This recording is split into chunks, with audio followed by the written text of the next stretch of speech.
नमस्कार। एबिसी चेकको नयाँ श्रृङ्खलामा यहाँलाई हार्दिक स्वागत छ। म कुलचन्द्र विष्ट। संसदीय चुनाव सम्पन्न भएको 6 महिना बित्दै छ। दललाई जनताले आफ्नै हैसियत राम्रोसँग चिनाइदिएकै थिए, तर जनताले दिएको जनमतलाई चुनौती दिँदै अहिले सत्ता संसदको तेस्रो दलले हाँकिरहेको छ। निर्वाचन प्रणालीकै त्रुटिका कारण भनौँ या यिनै दलले यही चाहेका कारण यो देशमा साना दलको हैसियत अझै बिचौलियाको जस्तो छ, जसका कारण अरू पनि दल फुटाउने र सत्ताको दोकान थाप्न अघि सरिरहेका छन्। नारायणमान बिजुक्से र चित्रबहादुर केसीले आफ्नै ब्रान्डमा एक सिटे पार्टी चलाइरहँदा संसदमा जाने पार्टी नै 12वटा छन् भने 100को सङ्ख्यामा पार्टी चुनावमा होमिँदै संसद बाहिरी छन्। तर अहिले कम्युनिस्टमा एक प्रकारको छटपटी छ। माओवादी केन्द्रका अध्यक्ष पुष्पकमल दाहाललाई सरकारमा बसेर जनताको काम गर्नभन्दा कसरी मोर्चा बनाउने र कसरी बार्गेनिङ बढाउने भन्ने चिन्ता छ। सिङ्गापुरमा रहका प्रमुख सामन्त गोयलसँग शेरबहादुर देउवाले भेट्ने खबर सुनेपछि प्रचण्डमा छटपटी अझ बढेको छ। यता एमाले अध्यक्ष केपी ओलीले समाजवादी केन्द्रको मोर्चामा आफू अलगिएपछि काङ्ग्रेसलाई सर्वस्व सुम्पिनै पर्ने निष्कर्ष निकालेका छन्।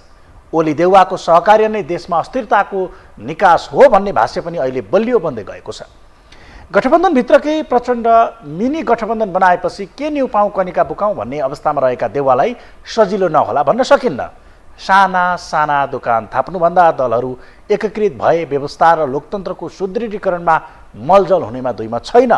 तर दर्शकवृन्द, यी त सिद्धान्त र स्थिरता तथा जनहितका लागि होइन, फगत आफ्ना स्वार्थका लागि जुट्ने र फुट्ने गर्दै आएका छन्। आफ्नो 2/3 सरकार आफै ढालेर देउवालाई प्रधानमन्त्री बनाएका प्रचण्ड माधव हुन् या प्रचण्डलाई प्रधानमन्त्री छोड्ने भन्दा संसद विघटन गर्न तयार हुने ओली किन नहुन्? उनीहरू नै कम्युनिस्ट एकता र स्थिरताको दुवाई दिइरहेका छन्, जसले यिनीहरूको लडाईँ व्यक्तिगत कुण्ठा र स्वार्थमा केन्द्रित भएको संसदीय निर्वाचनको परिणामले नै प्रष्ट छ। निराश रहेका जनतामा आशा थप्ने केही काम भए जनताले सहर्षै स्वीकार्ने थिए। तर सङ्घीयतालाई आफ्नो मियो मानेका उपेन्द्र यादव सत्ता यात्राका लागि उपनिर्वाचनमा उम्मेद्वार बनेको यथार्थ जीवित नै छ। माधव नेपालले दल चलाउन नसकेको विषय झलनाथ खनाल र रामकुमारी झाँक्री हेरे प्रष्ट हुन्छ। बिचरा बाबुराम त राजनीतिक रूपमा बबुरा नै भए, उनको चर्चा पनि के गर्नु। आफ्नै निर्वाचन क्षेत्र छोडेर आफ्नै छोरीलाई निर्वाचित गराउने सपना समेत पुरा गर्न नसकेका उनका लागि त डुबेकालाई सिन्काको सहारा समाजवादी केन्द्र बन्दैछ। अब प्रचण्डको त आफ्नै अस्तित्व नै फोड्दा र जोड्दामै बितिरहेको छ र बिताएका छन्। जनयुद्ध लड्दा नै मोहन वैद्य र बाबुराम लडाएर एजेन्डा हाबी गराउने रणनीतिमा व्यस्त हुने अहिलेसम्म पनि दोहोरो रणनीति र त उनको रगतमै छ। अर्थात् जोड्ने कुरामा पार्टीको नाम नै जोडेर एमालेमा समाहित हुने र युद्ध लडेकाहरूका ज्यानमा गोलीका छर्रा बाँकी नै रहँदा माओवादको औचित्यलाई नै गेरु वस्त्रमा रूपान्तरण गरेका प्रचण्ड त राजनीतिक छेपारा भएको स्वयं उनकै केही समय सङ्गतमा रहेका ओलीले बताउँदै आएका छन्। हुन त कति सही कति गलत, तर ओलीले नयाँको आश भइरहेका बेला पुरानाको मोर्चाबन्दीलाई लिभ इन रिलेसनसिपको संज्ञा दिइसकेका छन्। जहाँ हर्क साङपाङ नै माओवादी हुन् भन्ने प्रचण्डले बालेन त माओवादी लाइनकै उत्पादन हुन् भनेर दाबी गरेको देख्न धेरै कुर्न नपर्ला। तर यथार्थमा भने आफूले खटाएको ठाउँमा कार्यकर्ता जान छोडेको मात्र नभई आफैले मन्त्री बनाएका सुदन किराँतीले सार्वजनिक मञ्चबाटै लल्कारेपछि अब आफ्ना भन्दा अरूको कार्यकर्ता खोज्दै हिँड्नुपर्ने बाध्यतामा प्रचण्ड छन्, जसको विकल्प किसान श्रेष्ठ र प्रेम आले जस्ता पार्टी सञ्चालनमा ठेकेदारी भूमिका निर्वाह गर्ने नेताको खोजी हुन सक्छ। त्यस्तै कम्युनिस्ट आन्दोलनको गर्तमै बिलाएका विप्लव पनि उनको सहारा बनेका छन्, जसले जनार्दन शर्मा जस्ता विगतमा शक्ति सङ्घर्षमा रहेकाहरूको व्यवस्थापन अर्को चुनौती बन्दैछ। हुन त प्रचण्ड गठबन्धन बनाएर 10 जना भित्राउने र फुटे पनि 6 जना दिएर 4 जना बचाउने रणनीतिमा सफल नै थिए। तर ओलीले बादल जस्ता पूर्व माओवादीलाई कब्जा हानिदिएपछि प्रचण्डको घुस्ने र फुटाउने रणनीतिमा पनि ब्रेक लाग्यो। त्यसो भए अब कुरा गरौँ विप्लवको। यो मोर्चामा सबैभन्दा अस्वाभाविक तर उनीहरूकै भाषामा क्रान्तिकारी छलाङ कसैले मारेका छन् भने त त्यो विप्लव नै हुन्। हुन त क्रान्तिकारीको दम्मलाई ओलीले केही वर्ष अघि नै धुलिसात गरिसकेका थिए। बीचमा निर्वाचनको विषयलाई लिएर पार्टीको नाम समेत बहुमतले लगिदिएपछि अहिले विप्लव आफ्ना कारागारमा रहेका र चन्दा उठाउन माहिर कार्यकर्ता छुटाउन सकिरहेका छैनन्। अब प्रचण्डको साथले रेशम छुटेपछि हौसिएका उनी त्यही बाटो मात्रै हिँड्दै छैनन् कि आफ्ना साथी छुटाएपछि बन्दुक बोक्ने बाध्यता भन्दै जङ्गल नपस्लान् भन्न सकिन्न। राजनीतिक अस्तित्वको खोजीमा रहेका तर आफ्नै नेताले पत्याउन छाडेका प्रचण्ड, माधव, बाबुराम र उपेन्द्रको यो मोर्चा फगत देउवालाई सत्ता यात्राको बिन्दु नै बन्ने खतरा अर्कोतिर छ। यो परिस्थितिमा बन्न लागेको मोर्चाको भविष्य के? यसले नेकपासम्म यात्रा तय गर्ने आधार के? वामदेवले नपत्याएको मोर्चामा ओली आउलान् त? यो विकल्प कम्युनिस्टको नेतृत्वको आधार तय कि देउवा तर्साउने, सरकार लम्ब्याउने खेल मात्र? कसरी झेल्लान् ओलीको अस्त्र? यी र यस्तै विषय आजको एबिसी चेकमा हामी समेट्नेछौँ। सुरु गरौँ समाजवादी केन्द्र घोषणा टुङ्गो लागेको विषयबाट।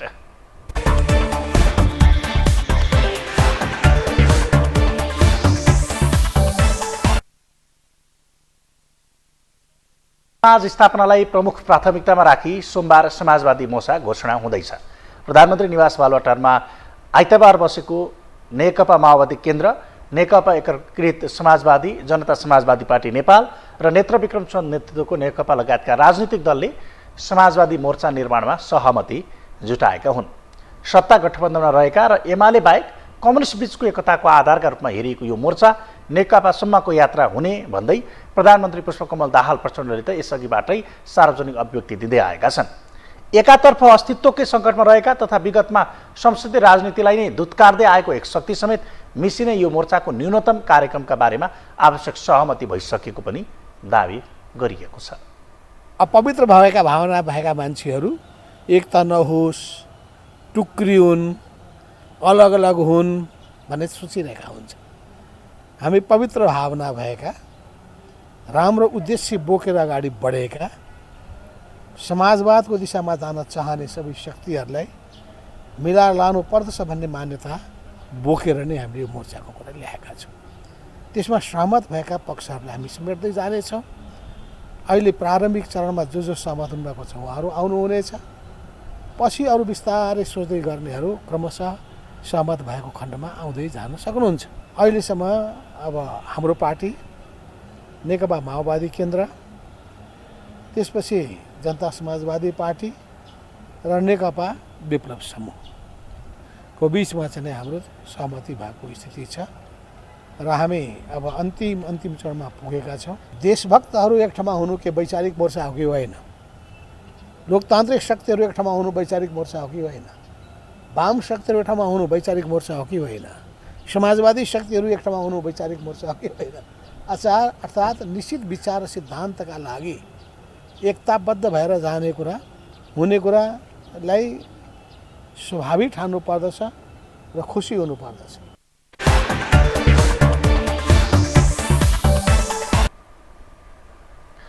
धेरै पहिलेबाट प्रयास हुँदै आए पनि सफलता नमिलेको यो मोर्चाका लागि माओवादी केन्द्रका उपाध्यक्ष कृष्णबहादुर महराले लगातार विभिन्न राजनैतिक दलसँग यसबारेमा संवाद गर्दै आएका थिए। एकातर्फ 88 सिटको नेपाली काङ्ग्रेस र अर्कातर्फ 78 सिटको नेकपा एमालेको दुई ध्रुवका बीच 54 सिटको समाजवादी मोर्चा बनाएर विकल्पका रूपमा अग्रसर प्रचण्डले यसमा वामदेव गौतम समेत सहभागी हुने बताउँदै आएका थिए र त्यो प्रयास गर्दै थिए। आफ्नो सङ्गठन विस्तार गर्दै बलियो बन्ने एमालेको रणनीति, नयाँ शक्तिमा देखिएको उल्लार र आफ्नो खस्टँदो आकार र प्रभावका कारण पटक पटक पूर्व माओवादी घटकलाई समेत एक ठाउँमा ल्याउने प्रयास प्रचण्डले गरेका थिए। तर त्यसमा असफल भएका प्रचण्डले अहिले समाजवादी नामको अर्को मोर्चाका लागि प्रयास थाले पनि त्यसले पनि सफलता पाउन सकेको थिएन। तर आइतबारको बैठकले मोर्चाको न्यूनतम कार्यक्रम समेत तय गरेको र सोमबार नै सार्वजनिक गरिने बताइएको छ। जुन मोर्चामा बाबुराम भट्टराई नेतृत्वको समाजवादी पार्टी नेपाल समेत सहभागी हुने बताइएको छ र उनको फोटो समेत ब्यानरमा राखिँदा भट्टराईलाई आइतबारको बैठकमा पनि सहभागी गराइएको थिएन। यसरी रस्साकस्सीकै बीच एक हुन कसेका उनीहरूमा पनि मोर्चाबाट ठुलै आशा छ। तर यसमा नसमेटिएका तथा सत्ता घटक गठबन्धनकै सदस्य जनमोर्चाका अध्यक्ष चित्रबहादुर केसी भने यसलाई बार्गेनिङको आधार निर्माणभन्दा माथि सोच्न नसकिँदै बताउँदै आएका थिए। यद्यपि यसलाई स्वाभाविक मान्नुपर्ने उनले आफूलाई मोर्चामा सहभागी हुन कुनै आग्रह नगरिएको समेत बताएका छन्। लोकतन्त्रमा यस्ता मोर्चा बनाउन पाइन्छ। यसलाई कुनै नयाँ आश्चर्यको कुरा मान्नै हुन्न, होइन? त्यस कारणले यो संविधानले दिएको अधिकार संसदभित्र संसदीय प्रणालीमा सामेल भएकाहरूले पाइन्छ। त्यस हुनाले अब त्यो त उहाँहरूसँग नै यति चाँडै अर्को मोर्चा किन बनाउनु पर्यो, त्यो समस्या त उहाँहरूलाई होला, बुझ्नु होला, होइन? त्यसो हुनाले ठुला पार्टीहरू एक ठाउँ हुने अब चाहिँ नि अब उनीहरूसँग चाहिँ फेस गर्नको लागि बनेका नि हुनसक्छ। यसको कार्यक्रम सबै बाहिर आओस् स्पष्ट। त्यस कारणले उनीहरूले बनाउन नमिल्ने नपाउने भन्ने कुरा भएन। अहिलेसम्म प्रस्ताव आएन मलाई तपाईँलाई किन ढाँट्नेहरू। उहाँहरूले समाजवादप्रति कति जिम्मेवार हुनुहुन्छ, कति उहाँहरूलाई समाजवादप्रति कति विश्वास छ, त्यसले न हो कुरा हुने।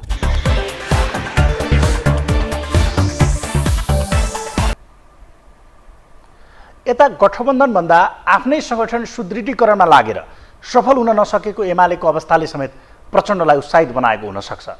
कोशी प्रदेशमा देखिएको स्थिति, ग्रासरुट अभियानमा देखिएको असफलता र सदस्य नवीकरणमा 60% कमी आएको खबरले समेत उनी कम्युनिस्टको विकल्प आफूले दिन सक्ने आशामा छन्। अथवा यसको नेतृत्व ओलीले नै गरे पनि एउटा पुरातन जडसूत्रवादी एउटा जुन कम्युनिस्टको एउटा धार हुन्छ त्यो धारको नेतृत्व मैले गर्न सक्छु भन्ने आशा प्रचण्डमा हुन सक्छ।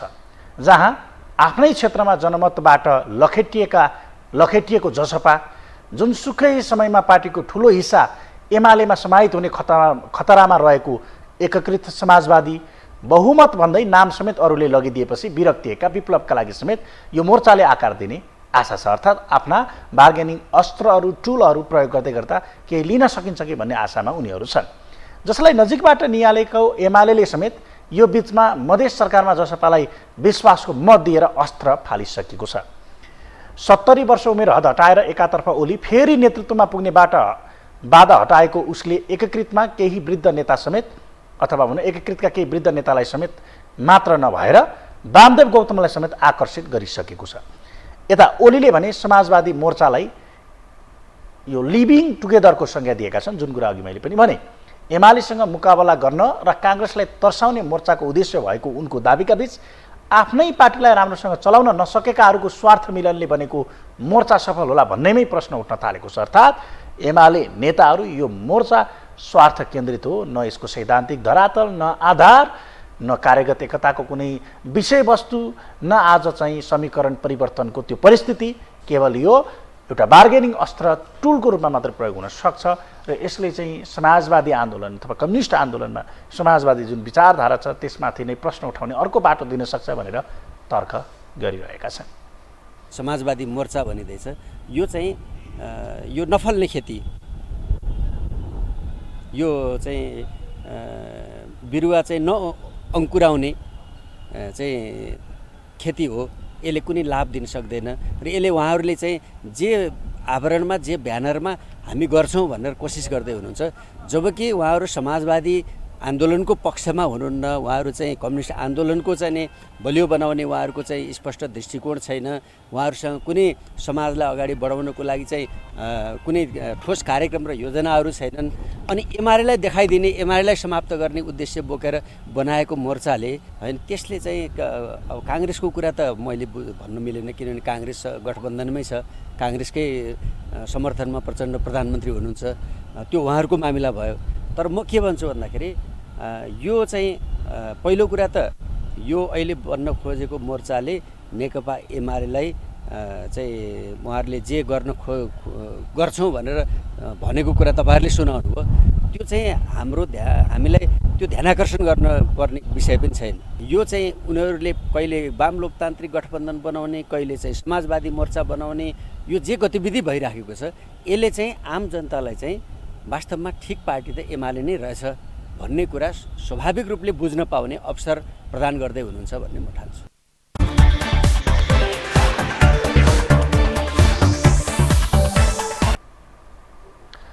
अहिले बन्न लागेको मोर्चा एउटा तेस्रो ध्रुव त बन्न सक्छ जसले भोलि सत्ता परिवर्तन र समीकरण परिवर्तनमा एउटा निर्णायक रोल खोल्न सक्छ।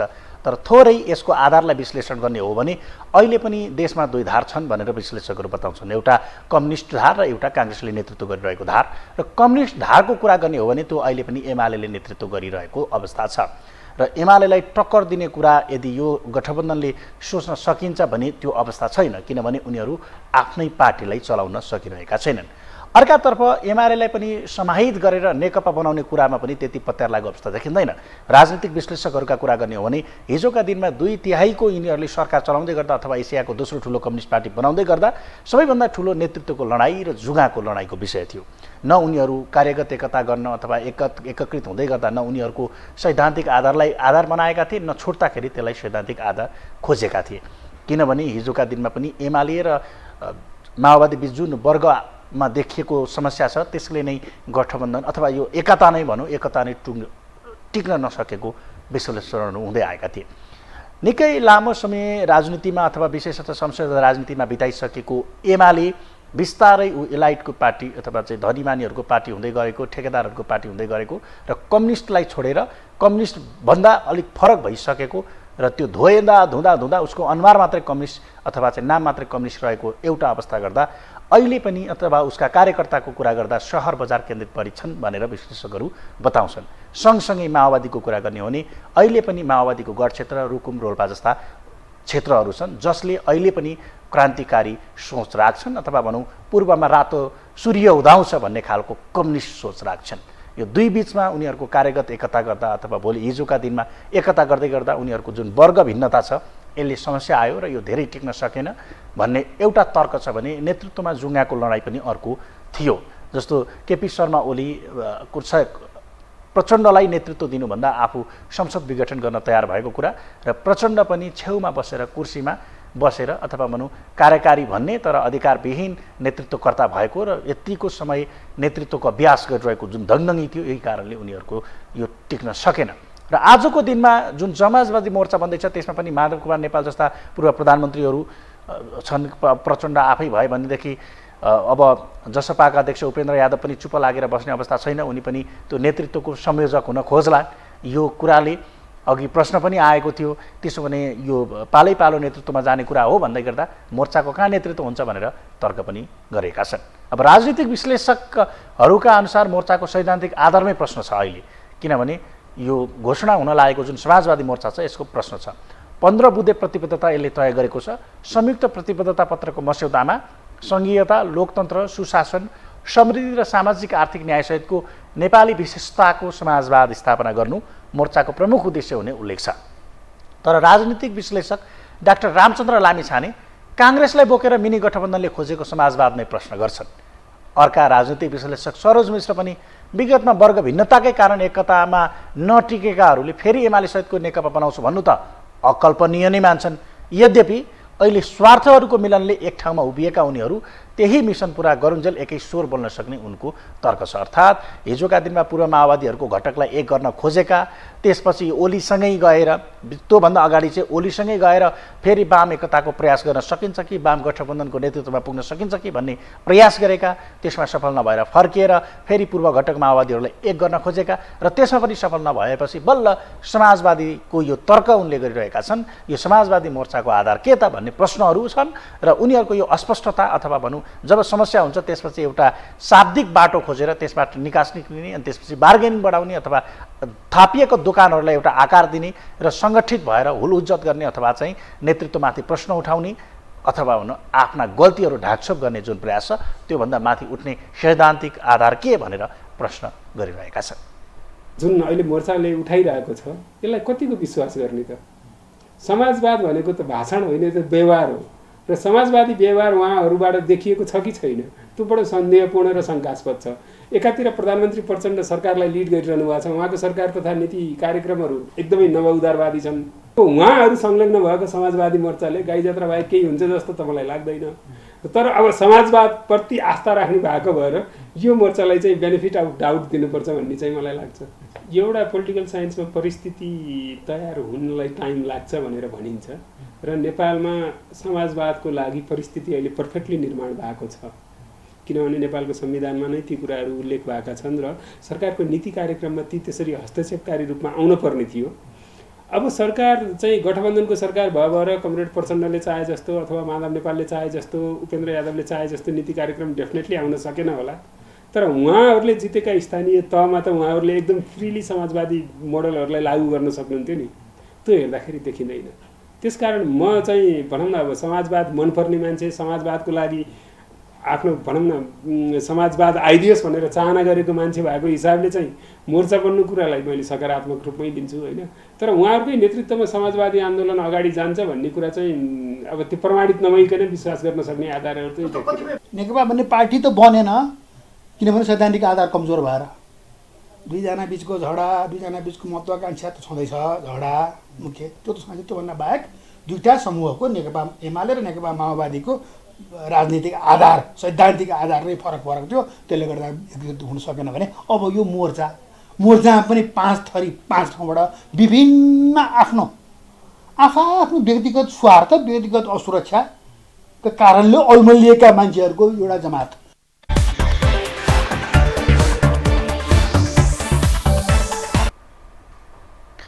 पछिल्लो अवस्था हेर्दा मोर्चाको सूत्रधारकै रूपमा रहेका बाबुराम भट्टराईको नेतृत्वको नेपाल समाजवादी पार्टी र कम्युनिस्ट एकताको वकालत गर्ने वामदेव गौतम नै नसमेटिने अवस्थाले समेत यसमा प्रश्न उठेको छ।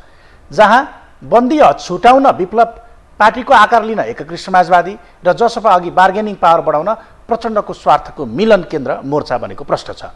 त्यस्तै कम्युनिस्टहरूको एक धारको नेतृत्व गर्ने प्रचण्डको हुटुटीले पनि यसमा केही अवस्था सिर्जना गरेको छ र यसमा चाहिँ अब प्रश्न गर्दै हो भने कम्युनिस्ट भिडाएर खाने काङ्ग्रेसलाई त एक पाटोबाट यसले फाइदा नै गर्ने अवस्था छ।